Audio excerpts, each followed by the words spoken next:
You know, when I was asked to do this presentation, I thought that I was going to give a talk on like the data and the analytics that we use to select licenses, and then I thought, oh my God, how terribly boring would that be to do? Instead, I thought I'd do something really honest and talk to you about how I actually select licenses. So I didn't want to talk as pyramid. I didn't want to talk as just like a process that any generic licensing director should do. I wanted to tell you about me, and I wanted to tell you about like how I feel. And okay, in this presentation, I'm probably going to say some directives. I'm going to challenge people to do stuff. I don't mean it in that way. I kind of just speak about all of this kind of as like an ideal. How I think the industry could be. I don't live up to this ideal all the time.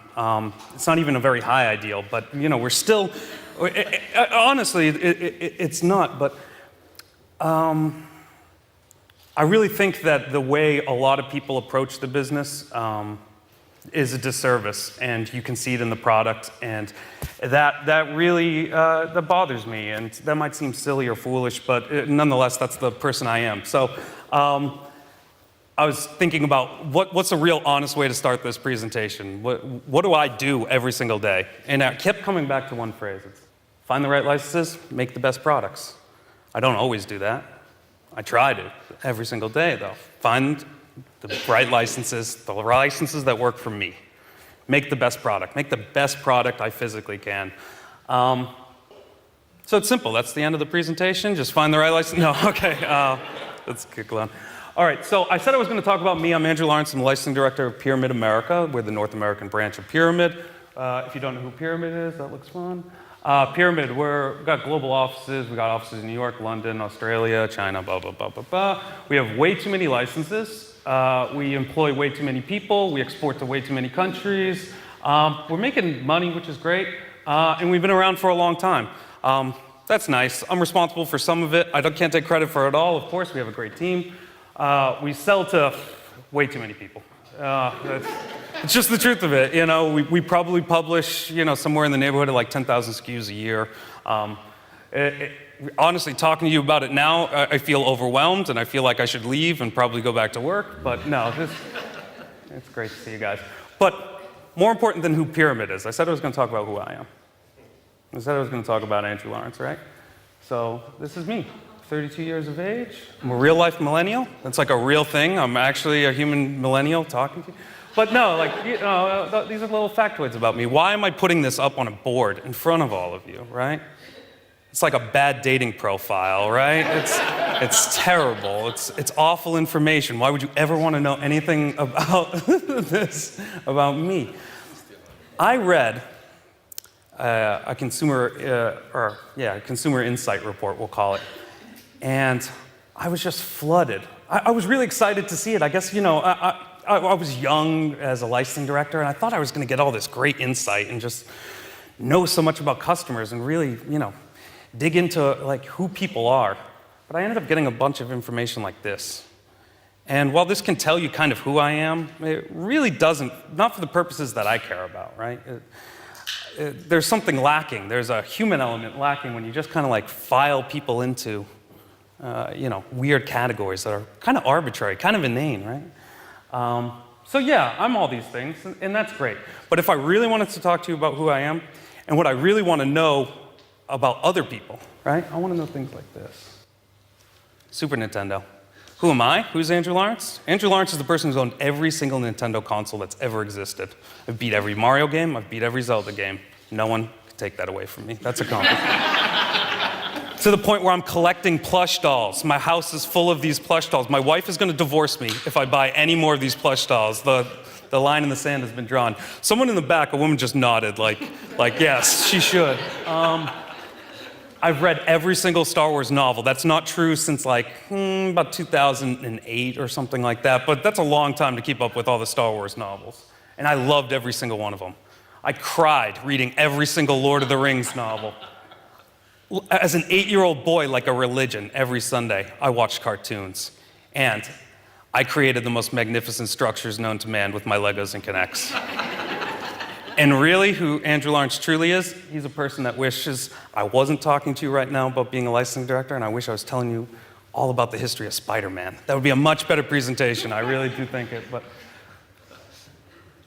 so when I think about those things, and I think about how important those are to me, right? And that was kind of going through my brain as I was going back to this consumer report I was reading. I realized I really don't care about what age a person is. I really don't care their economic class. I don't care what sex they are. What I was most interested in about people in general, not just for my job even, just what my passion is, I'm interested in hearing about what people love. That to me, those weird attachments we make to brands, I even hate calling it a brand because it seems dirty, you know? You get that, the money element gets involved into it, and then, but it's true, what I'm really, really interested isn't so much about the factoids and the demographics that you could place a person into, but I'm interested in what makes people love all this stuff. It's kind of all silly nonsense, but there's something magical and special about it, and that weird, unquantifiable nature probably is what gets me up every morning, licensing more and more stuff as things go on. So I'm not really interested in finding out who your customer is based on a demographic range.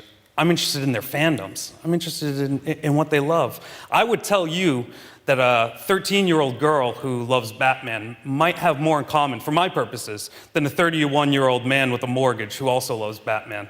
Because that connecting piece, that's more fascinating to me than any of their cultural differences, of their age differences, of all the different responsibilities they have in their life. Like, why does Batman appeal to both of those people?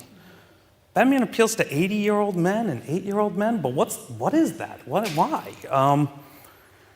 In a lot of ways, licensing's kind of discovering that. At least for me, I'm kind of blessed. I'm fortunate. I don't have to follow the sales side of it. I don't have to shill this out to a retailer. We hire other people who do that. Thank God. I would be terrible at it. So I can afford myself to kind of have these musings, and I have them. So what does that have anything to do with what I'm going to present about today? God, I have no clue. Yeah. Well, let's just tuck it in our back pocket. Let's say that, all right? Maybe after I talk a little bit more, it'll become clear why I told you all those embarrassing things about myself. What I wanted to start with is how do we find great licenses, right? Find great licenses find the right licenses and then make great product. 2 steps, real easy process, right? So how do we find great licenses? Well, it's easy, just find the ones that your customers want, the end, program over, let's go have a coffee. No, it's not that easy. It's actually a lot of complications. That's what I thought licensing was when I started. This isn't something people teach in school. There's no licensing class when I went to college. I learned just kind of by making mistakes. Thankfully, I learned very quickly from my mistakes, and I was able to be fairly successful. But these are the obstacles you're going to run into if you're going to be a licensee, and you're going to think, hey, I make stickers, I sell stickers to Sainsbury, I'll just ask the guy who buys stickers what he wants, and then I'll go get those licenses. Easy peasy? No, never going to work. You're always going to fail. Why are you going to fail? These obstacles. Buyers really don't know what they want.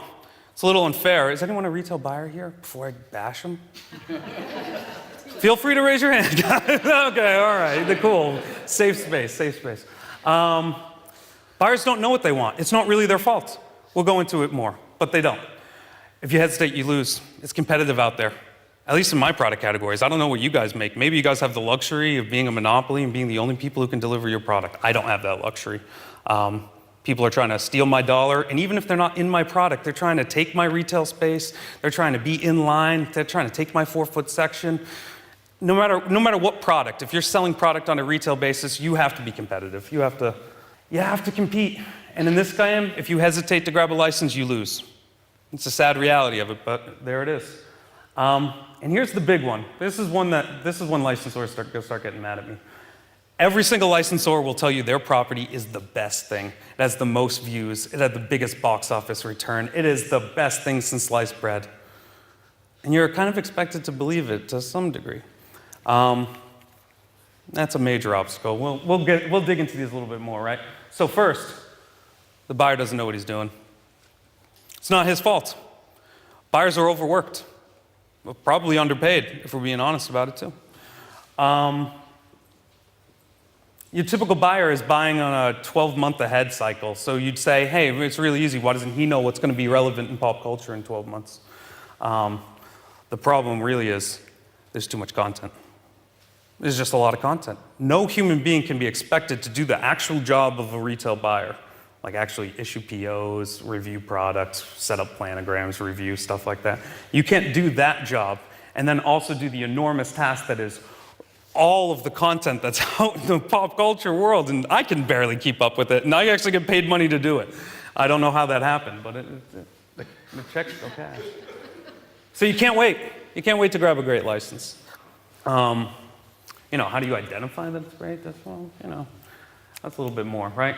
So I'm kind of being contradictory in a weird way. I'm telling you, you can't wait. You have to grab it. You got to grab the bull by the horns. You can't hesitate.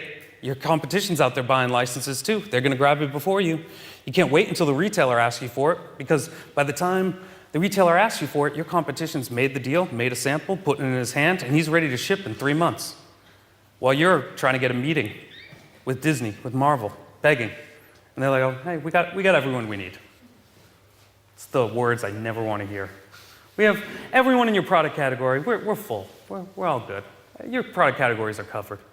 I'm like, man, that hurts me in my soul a little bit. I don't know. Maybe I'm taking it too personal, but if someone tells me that the product category is full, that tells me that you don't want me. You don't want my insight. You don't want what I bring to that product category. So I can't stand it. Call it competition, call it ego. But I can't live with the idea that someone else is going to do a better job than me, right?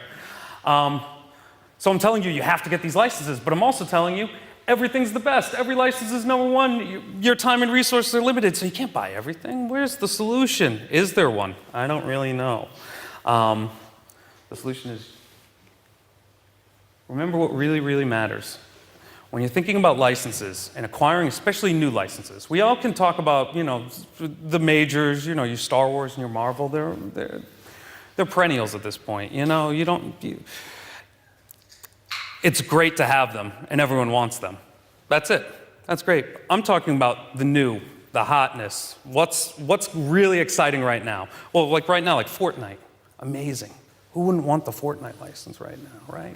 Printing money, it'd be beautiful. How do we identify that a Fortnite's a Fortnite before people are asking you for it, right? I use a very simple process. I'm not saying this process is correct. I'm just telling you what I do. I welcome, and if anyone has a question anytime during this presentation, raise your hand. I'll call on you. I like chaos. I'm just telling you what I do. This is just an honest breakdown of my thought process when I do it. So I say, what are we actually measuring and looking for when we're looking at new licenses, right? And like I said, I'm not a money guy. I'm not looking for the thing that performs the best at retail. That's a stupid answer. Well, it's not a stupid answer. It's the best answer, really, because everyone's trying to make money, and your boss will probably like it if we make a little money, right? But what I think is a better answer is we're looking for and identifying things that get people emotionally invested. That simplifies it in a way that I can understand it, right? But how do you tell that people are emotionally invested in something? It's nearly impossible. Let's be real. I can't go around and individually ask every single person who's going to shop at Target what they think about Batman, what they think about whomever, right? It's just not feasible. So it's personal, it's subjective. There's degrees too.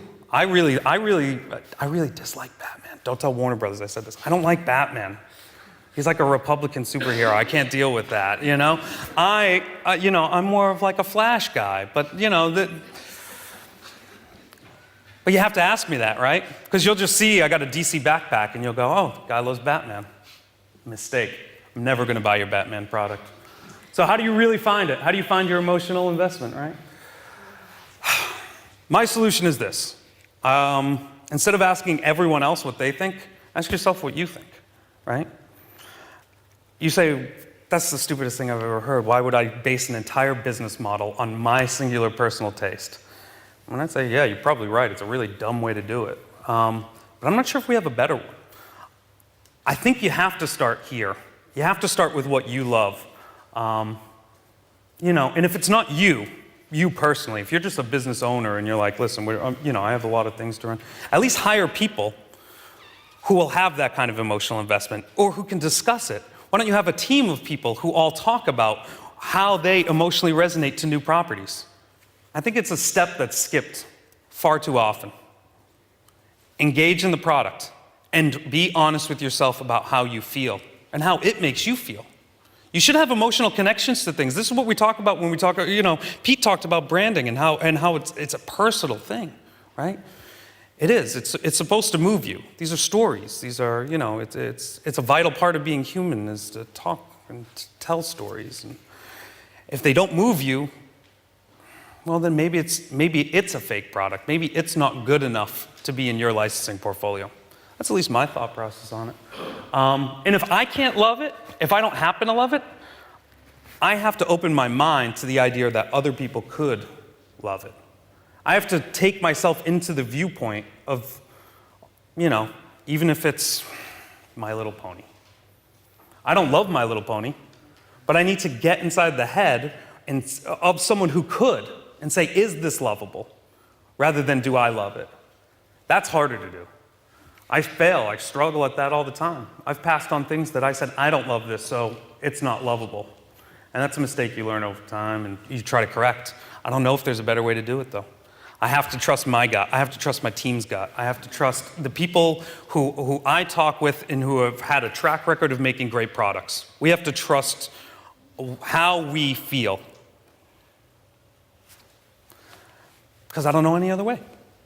I really don't. If someone knows a better way, please take the clicker and give the presentation because I would love to hear it. No, it'd genuinely be worth my time coming here just to know if there was a better way. So I always tell people, and excuse me for reading off the prompter, turn off that part of your brain that focuses on finances, market share, and planograms, and just consume the product as a fan. Go to the movies and just enjoy going to the movies. Play a video game and spend hours of your life. Endless hours of your, no, enjoy it not for the sake of I'm doing research. I'm not here being a licensing director. I'm here being a fan. It might seem like a small distinction, but to me it's a world of difference, right? Because when you're doing it not for work, you're allowing the opportunity for yourself to have an emotional experience.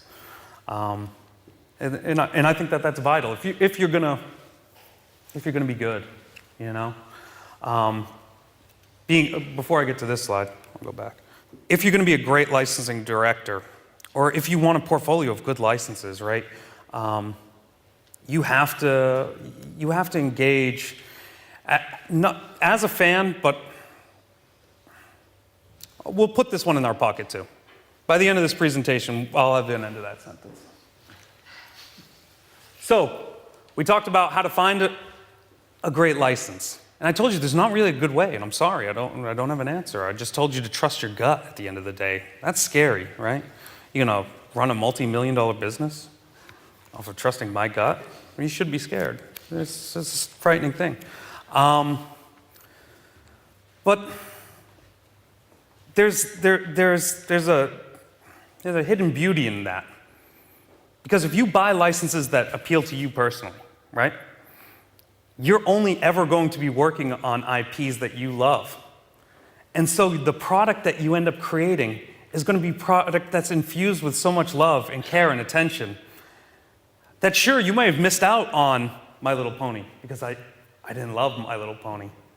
But I'll tell you what, I'm not going to make really kick-ass, excuse my language, My Little Pony product. I'm just not. Because I'm not capable of it. Because no one in my team was capable of it. Because no one said, hey, this is an IP we need because I absolutely adore this. And I watch this constantly. And let me tell you about episode 4. And da-da-da-da. No one did that, so we're not going to have that level of expertise. It's better to pare down and just focus on the things you love. Because then the product you make is going to be a product that you love. So changing gears now, right? We talked about finding the right license. Now let's talk about making great products. But before we do that, let's talk about who buys merchandise, right? Everyone's alluded to this so far, so if you haven't got this point, take away this from it. People are not buying stuff that just represents like their brand or something that they like. People are buying products because they are signaling to the world a little piece of who they are. I'll say My Little Pony again. I have a My Little Pony keychain, you know? It's a small little peek, a little window that someone could say, oh, I know a little bit about this person without a conversation, without even eye contact, without maybe even meeting them. They might just find, you know, your keys. Well, I don't know why you're leaving your keys around. You should definitely take care of them. Thank you. Every licensed product is that small little bit of window. Is that small little bit of like you showcasing to the world like who you are, you know? I don't wear a Spider-Man t-shirt. Well, I wear a Spider-Man t-shirt because I only ever wear t-shirts. This is a rarity, so enjoy it, guys. I don't wear a Spider-Man t-shirt because it's hip, because it's cool, because the Spider-Man movie's coming out. I wear a Spider-Man t-shirt because in some weird way, like, you know, it resonates with who I am. And that little small childish part of my brain, I am Peter Parker, a little bit, right? I hope to be, at least. So people are trying to tell you that. They're screaming it at you. When they buy your product, they're screaming to the world a little bit about who they are. It's a vehicle of self-expression. That's insane. I don't even know if that's the right thing. I don't know if that's a good way that culture should be going, that people should buy things to show them who they are. But it's a reality. So if you take anything away, because literally every person who's presented has told you this exact same thing in a different way, understand that the products that you make, it's a responsibility. It's a sacred duty. That might be overstating it. It is a responsibility, though. You're going to give something to someone that they're going to use to tell the world who they are. If you don't think that that's special, I don't think you should probably be doing this. So let's talk about making great products, right? I use 4 key principles to make great products. Find the consumers where they're at. Don't assume an affinity. Dig deeper. Never trust the style guide. Yeah, I know. You can hate that. It's fine. Inject authenticity and true fandom into product development. All right, let's get into it. Find the consumer where I'm at. What does that mean? I mean, watch the movies you license. I mean, play the video games that you license. If you are going to make a check off of an IP, you have to engage in that IP. And engage in it in a real authentic way. Come at it in an open-minded way. Don't be blasé. That's so overplayed, man. Everyone thinks being too cool for school is the way to be. Nah, be a nerd. Sit in the front of the class. Ask the teacher questions. Be interested in what's going on. I'll tell you why. You're going to make more money. I really don't care if we make more money. Honestly, I'll sign the deals. I get the same paycheck. I really don't care. I'm being honest with you. I don't. What I care about is that when someone gets the product, or when someone talks about the goods that we make, they talk about them with like a sense of awe, a sense of reverence, a sense of, that's overstating it too. At least a sense of, hey man, this was cool. Let's go with that, right? At least, hey, this was all right. This was pretty cool. I was walking by on the shelf. I stopped in my tracks. This is dope. Let me buy it. I also like to think I'm giving everyone a value proposition. I kind of glossed over that. But everything you do, you know, Pyramid, we really do approach products with a good, better, best attitude. But every step of that chain should be a value proposition for people. You know, you shouldn't just make people feel good. You should make people feel good and feel like they got a deal. Trust me, they'll come back to buy again. So, watch the product, watch the product, watch the product. Just do it. There's no getting around it. And I know, you license a lot of things. You can't tell me about licensing a lot of things. I license 270 different IPs. I'm going to tell you that your time is better served at the movies in the middle of a business day than it is reviewing your sell-through rate at Target. At least if you're a real licensing director. At least if you're interested in making the world's best product and not just making good product. I don't care about making good product. Anyone can make good product. You put the key art, you throw it up on there, you take some advertising stuff, people recognize you slap it on mug, who cares? Well, I'll tell you who's going to care, the person who buys it. The person who's going to buy yours and they want something. You don't go and say, hey, that's a Zelda mug. Oh, that's what I wanted. They search it out now. They realize, I love Zelda. I want a Zelda coffee mug. When I go to the office, I want everyone to know it. It's my responsibility to make sure that the Zelda mugs that I offer are all badass. They're all fantastic Zelda mugs. They're Zelda mugs that make you giddy and make you joyful and make you remember playing the game and make you remember being 12 years old and fighting with your brother over the controller. At least I hope. right? That's the ideal. None of this always happens, but it's the ideal. It's what we're searching for. It really is. So watch the products, engage in them. Become the fans you want to design the products for, or at bare minimum, hire them. Bare minimum, right? If you don't have passionate people about IPs in your company, what are you doing in licensing? You can sit back as a business owner and be comfortable not engaging in the IPs, and you can have a very successful company. You're going to have a really great company if you start hiring people who love the stuff that they're making. You're going to feel better about working every day, too. I'll throw that one in there. Create a culture of fandom in your company, right? So how do you do that if it doesn't already exist, right? If you're sitting there and like, man, I run a company. I don't even let people put up pop vinyl figurines in their cubicles. Well, stop that immediately. Organize days that you guys go out to the movies. I swear, one day a company is going to hire me and let me set up a lounge with video games set up, and there will be mandatory video game hour, and everyone will play an hour of video games in the entire company. One day, someone's going to allow me to do that. One great, great day. Just throwing that out there for, okay.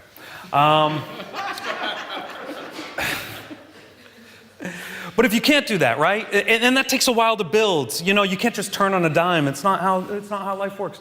So you got to use other tools sometimes too. You got to use Reddit. Everyone here knows and is aware of the website Reddit, right? There's a subreddit for every single thing in the world. It's a free resource. It's like having a 24/7 focus group. I literally go in there and log in as myself. I'm not lying to anyone. I tell people I make merchandise. They're like, we'd love to see it. I go, what do you think about this? They go, oh, I love it. Someone goes, that sucks. Hey, there's not enough Wind Waker stuff in your Zelda line. Hey, you know, we really wish that instead of all the new stuff for Star Wars, that you would go and do some classic stuff for Star Wars. Okay, great. That kind of feedback's invaluable, and it's free. It's just right there on the internet, waiting for you to scoop it up. Twitter, focus groups, Comic-Cons. Go to Comic-Cons and just go as a fan. Don't take a business meeting. Talk to people who are dressed up as your IPs. See where the conversation leads you. You'd be shocked and amazed how much great insight you'll get just from someone who cares more about your IPs than anyone at your company ever does. Because even me, I love a lot of IPs, right? But if I find someone dressed up, you know, as a Ghostbuster, he's going to love Ghostbusters a lot more than I do. He's going to tell me exactly what's wrong with my mugs. He's going to tell me exactly what I'm missing in my poster range. Because he wants it to be good. He wants to buy into it. We're just not listening well enough. Sometimes having a one-on-one personal conversation is the best resource you could ever have. And we go to Comic-Cons and meet the same people that we meet every year and don't do real business deals. It's a wasted opportunity. Local comic book shop, same thing. If you are a licensor of Marvel or DC Comics, there's no reason why you shouldn't go to your local comic book shop once a month. Subscribe to a comic book. Everyone here has like $5 that they can spare a month. Subscribe to one comic book and pick it up every single month. Bump into people who are shopping, because they don't just sell comic books, they sell all kinds of merchandise. You'll probably pick up a customer while you're there if you're really slick. Talk to the people there. Another amazing resource. Personal interaction will always let you know kind of the pulse, like what's happening on the street level, you know? Before everything kind of blows up, it gives you great insight. All right, the second thing, don't assume an affinity. All these phrases like tween girls love and millennials hate, I hate all of it. I will not listen to you if you tell me in like grand, affirmations about how one demographic won't do anything. Why won't I believe you? Because most of the time, no one has actual facts.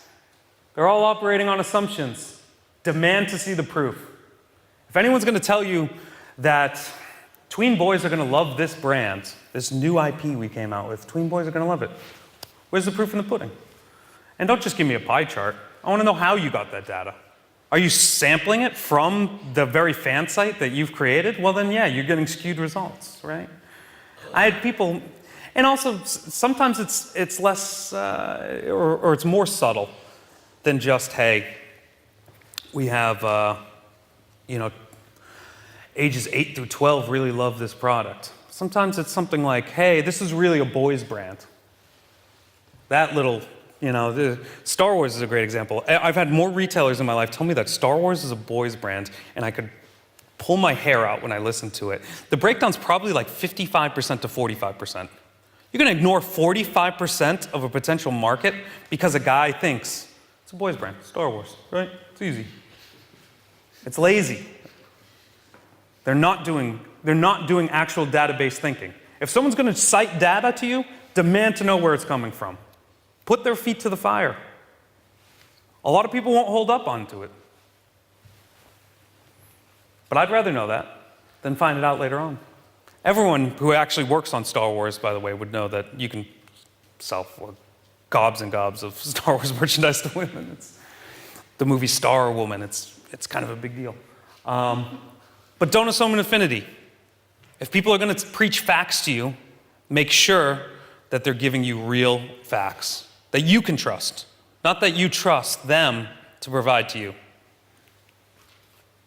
Never trust the style guide. Oh God, right? This is a room full of licensors, and they're gonna pelt me with rocks. Thank you for not like serving sodas in here. They'll be soaking wet, right? Licensors hate when I say don't trust the style guide. I mean it though. I kind of do. Problem with the style guide is it serves too many masters, right? It's not catered for my product categories. How would it be? There's hundreds of product categories. They're just trying to give you the broad strokes here. That's why you can't trust it. You're gonna have to listen to it. Oh, you're gonna have to listen to it. You're gonna have to get approval. So you're listening to it whether you like it or not. But don't trust it. Don't rely on it. It shouldn't be your go-to. That's the base level, easiest thing to do. Page 4, page 5 of the style guide. Grab it, throw it on, right? Again, laziness. And it doesn't fly. We live in a consumer culture where, you know, everything's customizable, everything's on demand, everyone wants to feel catered to. You gotta dig a little bit deeper. You gotta really get into a property. That's why being a fan's so important. You have to know the inside joke if you're gonna make a product that's about the inside joke from a movie. Go see the movie. It's really simple. You can take this whole 4 points and boil it down to just one simple point, and that's just don't fake it. It's so commonplace in the industry. You have to fight against it too. I understand. I've been there. I faked it. Doesn't make me feel good. Shouldn't make anyone feel good. It's a reality sometimes. Sometimes it's a necessary evil. Sometimes you have to make cookie-cutter products. Sometimes the retail buyer isn't going to want your really cool inside joke from a movie. They're gonna want that real simple, easy thing that slaps onto their planogram. Fine. Serve that beast, but understand that it is a beast. It's not the best that can be done. Encourage your salespeople to fight with their buyers. Not fight with them, you still gotta get paid. But like, you know, give some resistance. If the resistance is coming from the licensor, give resistance to the licensor. Tell them you're not servicing what I need.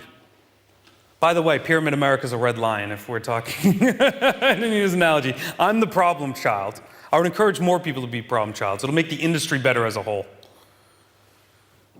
Oh, I'll read this last point too. It is not the licensor's job to find the best stuff. It's your responsibility to the customer. Dig through that style guide. Star Wars is a great example. They have like 45,000 style guides. That might not be an exaggeration. That might be an actual fact. Digging through them all is an impossible task. But it's a worthwhile task. You get great, great stuff. And your stuff looks unique and different. Fans are drawn to it. They haven't seen it on 1,000 different products. They haven't seen it on a bunch of t-shirts. They're excited to see something new and fresh. Who isn't excited to see something new and fresh? Injecting authenticity. We touched on this before. How are you getting people invested into the IPs that they're making? It can be as simple as saying, hey, Thursday, we're going to go out to the movies. We're going to leave at 4 o'clock. You'll lose the hour of productivity and gain thousands of great ideas. Maybe not thousands, maybe a dozen, maybe 2 good ideas. 2 good ideas is worth way more money than an hour of productivity for a creative team. Someone wants to watch Naruto on their phone in their lunch break, let them watch Naruto on their phone during their lunch break on Crunchyroll. It's important. I waste a lot of my time, sometimes time that's valuable in my office, consuming product. People could say I'm messing around. I would agree. I'm probably messing around. I probably shouldn't be doing that. That's not right. But I actually think that's what helps us make great product. Consuming all that content matters. It has a subtle effect. And it's not subtle. It has a real tangible effect. So are the people creating your product infusing them with the same joy that makes the brand what it is? I could have done the whole presentation on this little third bullet point too, you know? How are people engaging in IPs? Socially, intellectually, emotionally, it's a hierarchy. Socially, my friends love, people love Batman. Batman's cool, Star Wars is cool. I'll get a Star Wars shirt, it's fine. That's great. It's a good first step. It's really cool. Are the people who are designing it like, yeah, I kind of know about this brand socially. Who hasn't seen Star Wars, right? I can throw a Star Wars thing on a poster, it won't be that big a deal. Okay, that's gonna be good. It might not even be good, it might just be okay. Are they engaging with it intellectually? Wow, well, that's a horse of a different color, right? People are actively thinking about what matters, what everything means, what's the symbolism of this story? How should this look? Is this positioned correctly? Intellectual's nice. Emotionally. It always comes back to that. Can you get a feeling in your gut about it? Can it matter to you? It should make you cry like watching a Pixar movie, if you really love it, It's a challenge. No one's saying that it's not. It's an enormous one. But if you're really interested in creating great product from really awesome licenses, that's where I really think that you have to be. You have to love it. I wonder if there's anything else. All right, that's the end of my presentation, guys. If anyone has any questions right now, I'll take it, but I think we're about to have coffee, so you can just tell me over coffee, all right? Thank you all.